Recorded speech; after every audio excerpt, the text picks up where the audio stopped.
Orasi pengukuhan guru besar. 1. Profesor I Gusti Ngurah Parikesit Widyateja, SH.M. Hum LLM PhD, dengan judul orasi The 442 Strategy, Solusi Komprehensif Transformasi Hukum Tata Ruang menuju Investasi Cerdas dan Berkelanjutan di Indonesia.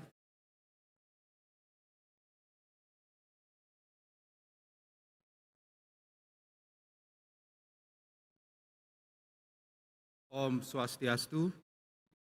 Assalamualaikum warahmatullahi wabarakatuh. Salam sejahtera, namo buddhaya, salam kebajikan, rahayu, rahayu, rahayu. Yang terhormat, Rektor beserta Wakil Rektor Universitas Udayana, Ketua, Sekretaris, dan seluruh anggota Senat Universitas Udayana, Ketua dan anggota Forum Guru Besar Universitas Udayana, pimpinan lembaga di lingkungan Universitas Udayana, para dekan dan wakil dekan di lingkungan Universitas Udayana, para kepala biro di lingkungan Universitas Udayana, para koordinator program studi, dosen, tenaga kependidikan, dan mahasiswa di lingkungan Universitas Udayana, serta para tamu undangan dan hadirin yang saya muliakan. Sesanti hangayu bagil, puja puji syukur kehadapan Ida Sang Hyang Widi Wasa atas anugerahnya kita dapat berkumpul di hari Sabtu 31 Mei 2025 dalam pengukuhan saya sebagai Guru Besar Tetap Universitas Udayana. Tahun 2010 silam, di ruang HF4 Kampus FH Bukit Jembaran, saya duduk di kursi belakang sebagai dosen muda yang mengikuti perkuliahan dosen senior, sitting in.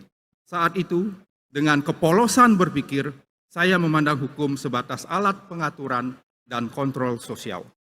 Kini, lebih dari 1 dekade berlalu, saya tak lagi duduk di belakang, melainkan berdiri di barisan depan, mengemban amanah sebagai guru besar. Lensa saya tetap hukum, namun pandangannya kini lebih jernih, dengan tanggung jawab yang lebih besar. Bagaimana meyakinkan hukum sejatinya merupakan instrumen transformasi, hidup dalam kebijakan, mengalir di ruang publik, dan nyata dalam praktek pembangunan.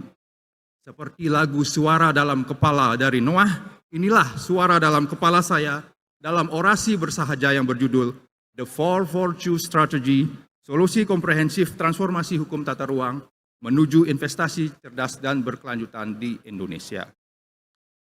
Hadirin yang saya muliakan, saya menggunakan pendekatan yang sederhana dalam orasi ini, pahami background-nya, kenali problems-nya, analisis reasons-nya, dan rumuskan solusinya. Itulah pendekatan BROS. BPROS, bukan teori panjang, bukan retorika mewah, tapi langkah kecil yang sederhana. Pernyataan Indonesia sebagai negara hukum dalam pasal 1 ayat 3 Undang-Undang Dasar 45 menegaskan bahwa kekuasaan harus tunduk pada hukum, bukan sebaliknya. Prinsip ini sejalan dengan konsep Rechtsstaat dan Rule of Law yang membatasi kekuasaan demi perlindungan hak asasi manusia. 3 pilar utama negara hukum adalah supremacy of law, equality before the law, dan due process of law. Tata ruang memiliki keterkaitan erat dengan pembangunan berkelanjutan. Tata ruang bukan semata soal teknis atau tata wilayah, melainkan alat kebijakan strategis yang menyeimbangkan antara pembangunan sosial ekonomi dan perlindungan lingkungan. Tata ruang adalah seni menyusun kehidupan secara seimbang, seperti halnya kita menata rumah agar nyaman ditinggali. Demikian pula kita menata wilayah agar layak huni, produktif, dan berkelanjutan. Hukum tata ruang di Indonesia mencerminkan perjalanan sejarah dan dinamika kekuasaan. Sejak zaman kolonial, tata ruang digunakan sebagai alat penguasaan. Ruang kota dipisah antara kaum elit kolonial dan pribumi. Warisan ini terbawa hingga Orde Baru, saat ruang dikendalikan demi proyek-proyek raksasa yang sering meminggirkan masyarakat adat dan petani. Reformasi 1998 membawa desentralisasi dan partisipasi publik melalui Undang-Undang Nomor 26 Tahun 2007, menjadikan tata ruang sistem terpadu yang berkelanjutan. Era digital melahirkan kebijakan satu peta yang memperkuat transparansi dan akurasi data.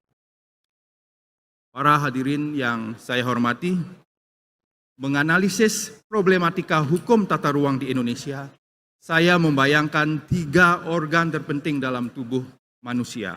Otak berpikir, jantung memompa, paru-paru untuk bernafas. 3 organ vital yang bekerja serempak, tak bisa sendiri-sendiri. Begitupun sistem hukum kita. Peraturan yang tertulis, pelaksanaannya di lapangan, dan penegakan hukumnya harus selaras. Bila satu saja pincang, dampaknya menjalar ke semuanya. Hukum tata ruang di Indonesia tengah menghadapi tantangan struktural yang signifikan, antara lain berupa kekaburan norma yang berpotensi menimbulkan ketidakpastian hukum. Pasal 20 ayat 2 Undang-Undang 26 tahun 2007 pasca revisi Undang-Undang Cipta Kerja membuka peluang revisi RT/RW lebih dari 1 kali dalam 5 tahun apabila terdapat quote-unquote perubahan kebijakan nasional strategis. Namun, belum terdapat kriteria yang transparan dan akuntabel tentang kebijakan nasional strategis ini. Secara normatif, tata ruang Indonesia menjunjung prinsip partisipasi dan keberlanjutan. Namun dalam praktek, banyak dokumen perencanaan sekedar menjadi formalitas administratif, bukan panduan nyata dalam pengambilan keputusan. Tata ruang kerap menjadi janji hukum yang tidak ditepati. Padahal, law premise is a law promise. Setiap norma adalah janji negara untuk bertindak adil. Rousseau menyebutnya sebagai kontrak sosial antara pemerintah dan rakyat. Penegakan hukum tata ruang di Indonesia masih menunjukkan ketimpangan tajam terhadap masyarakat kecil, namun tumpul saat berhadapan dengan penguasa atau pemodal. Bahkan pelanggaran terang, crystal clear, kerap diregalisasi lewat revisi aturan. Masih segar dalam ingatan kita bagaimana lebih dari 30 km pagar bambu menjulang di perairan Tangerang. Tanpa izin, tanpa tuan, tanpa kejelasan. Misteri ini bukan hanya soal siapa pelakunya, tetapi juga di mana negara hadir saat laut dibatasi secara ilegal. Bapak Ibu hadirin yang terhormat, dalam menganalisis problematika hukum tata ruang di Indonesia, saya menggunakan pendekatan multidisipliner yang menggabungkan 4 kerangka teoritis utama. Mengacu pada The Morality of Law dari Fuller, kegagalan moral hukum terjadi saat hukum tak lagi memberi pedoman yang jelas dan justru kontradiktif satu dengan yang lainnya. Kemudian Edward W. Soja menekankan bahwa spatial justice bukan sekedar soal hukum atau data, tetapi tentang bagaimana ruang dibagi dan diakses secara adil. Hadirin yang terhormat, tata ruang yang terganggu telah mengguncang keseimbangan masyarakat, dan ini memerlukan pemulihan, restitutio in integrum, menuju kondisi yang ideal. Mengambil inspirasi dari formasi sepak bola, solusi ini disebut the 4-4-2 strategy yang terdiri dari 4 strategi jangka pendek, 4 strategi jangka menengah, dan 2 strategi jangka panjang. Dan semua ini didasarkan pada penelitian yang saya lakukan sendiri sejak tahun 2020. Terkait harmonisasi pengaturan tata ruang, temuan dari keempat penelitian saya menegaskan bahwa harmonisasi merupakan fondasi tata kelola yang adil dan berkelanjutan. Apabila hal ini dilakukan, maka akan tercipta pengaturan tata ruang yang pas, fungsional, aspiratif, straightforward, dan transparan.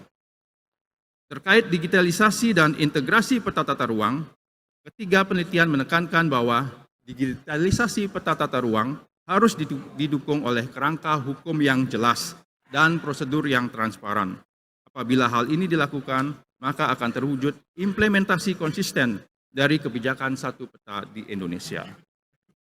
Partisipasi masyarakat dalam tata ruang memerlukan norma yang jelas, mekanisme yang terukur, dan akses yang setara untuk menciptakan genuine participation.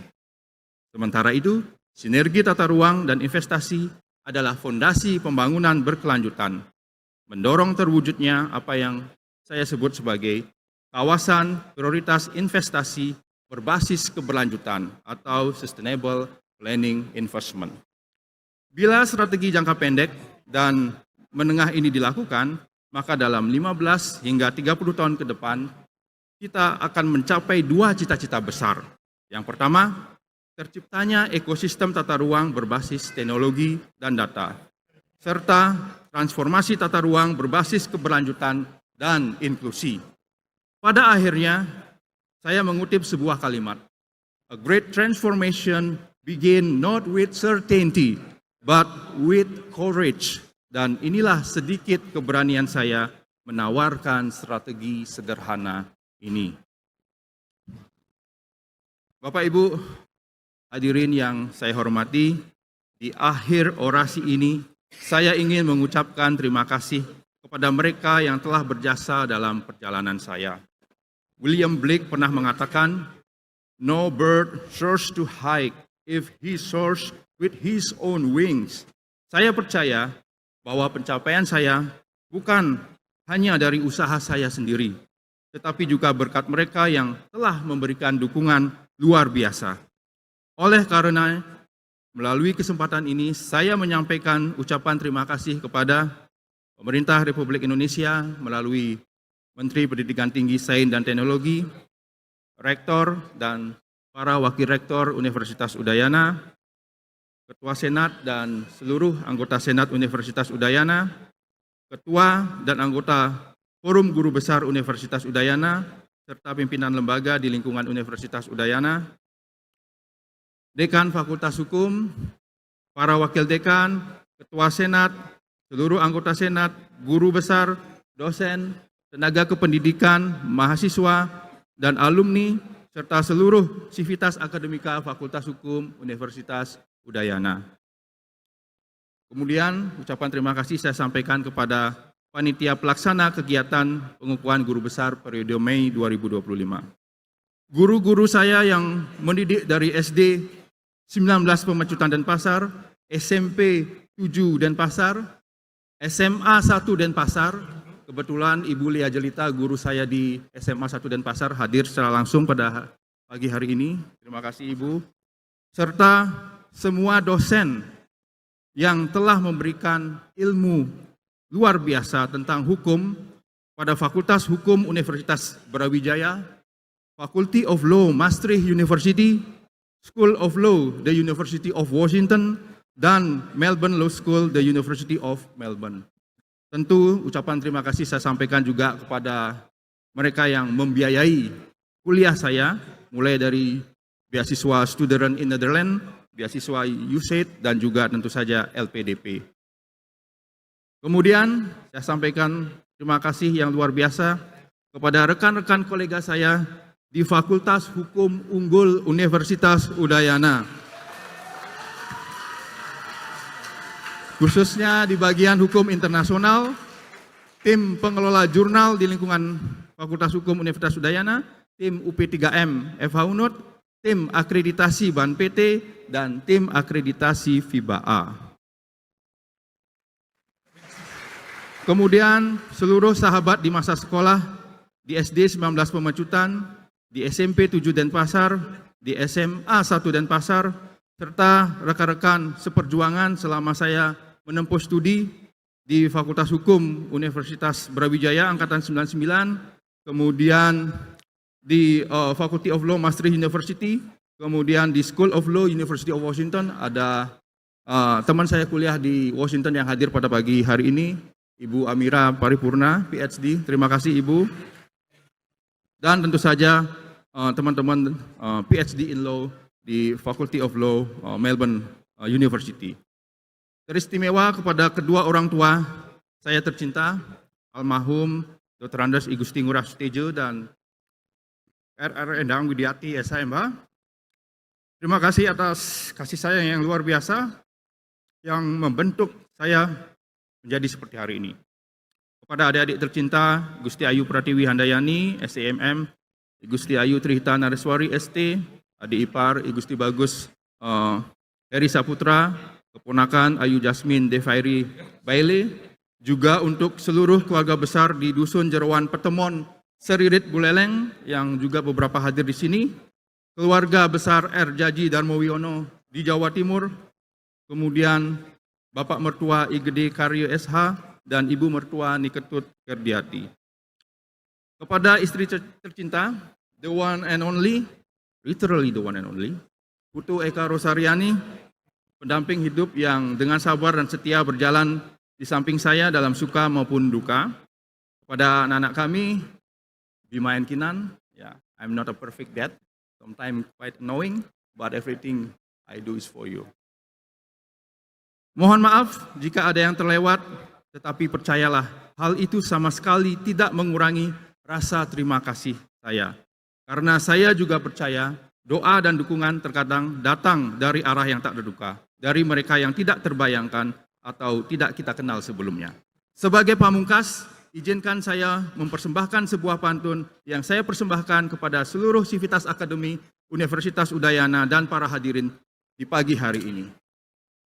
Watching Justin Hubner playing along Ariano Render, flying from Vancouver to the city of Manchester. Please always remember and never think to surrender. If we stick together, Udayana will fly better. Matur sucimo, Om Santi Santi Santi. Wassalamualaikum warahmatullahi wabarakatuh. Salam sejahtera.